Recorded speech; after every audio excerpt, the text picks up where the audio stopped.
আসসালামু আলাইকুম, কেমন আছেন সবাই? আমি মিতু চলে আসছি ছোট্ট আরেকটা রান্নার ভিডিও নিয়ে। শেষ পর্যন্ত দেখবেন, ভালো লাগবে। তো এই বছর কিন্তু আমার বাসায় এই প্রথম ইলিশ মাছ আনা হয়েছে, কারণ আমি ওয়েট করতেছিলাম যে কবে একটু দাম কমবে।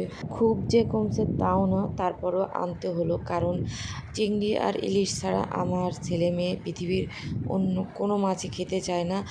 আর এই মাছ আনা হয়নি বিদায় তারা দিনের পর দিন মাছ না খেয়ে আছে। আর এটা তার বাবার খুবই খারাপ লাগছে, এজন্য খুব কষ্ট হলেও তার ছেলে মেয়ের জন্য সে মাছগুলো আনছে। তো ইলিশটা আমি ভালো করে কেটে ধুয়ে নিলাম।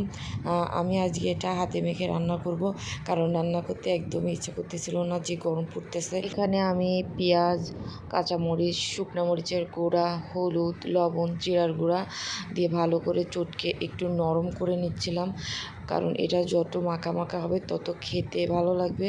তো এরপরে আমি একটু তেল দিয়ে আবারও চটকে নিচ্ছিলাম। এরপরে কিন্তু আমি মাছগুলো দিয়ে একটু আলতোভাবে মেখে নিয়ে ঝোলের পানি দিয়ে চুলায় বসিয়ে দেব।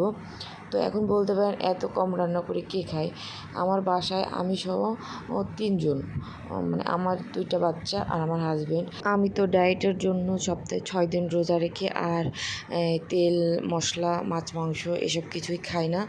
তো 3 জনের জন্য আর কতবার রান্না করতে হয়? এক ব্যাগের তরকারি আর একটা ভাজি করলেই আমার দুপুর আর রাত্রে হয়ে যায়। কারণ আমার ছেলের একটা চিংড়ি মাছ রাতে, একটা চিংড়ি মাছ দুপুরে হলে হয়, আর মেয়েরও এক পিস দুপুরে, 1 পিস মাছ রাতে হলে তার ভাত খাওয়া হয়ে যায়। আর হাজব্যান্ডের জন্য কতই বা বেশি প্রয়োজন পড়ে বলেন।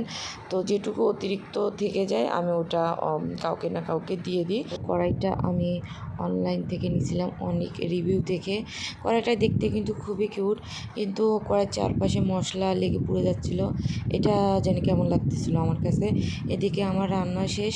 একটা গুরুত্বপূর্ণ কথা বলতে চাই, সেটা হচ্ছে প্রচুর গরম পড়তেছে, আর এই গরমে বেশি বেশি নর্মাল পানি পান করতে হবে, বাইরে যাওয়ার সময় ছাতা ব্যবহার করতে হবে, আর যতটা পারা যায় ছায়ার নিচে থাকতে হবে।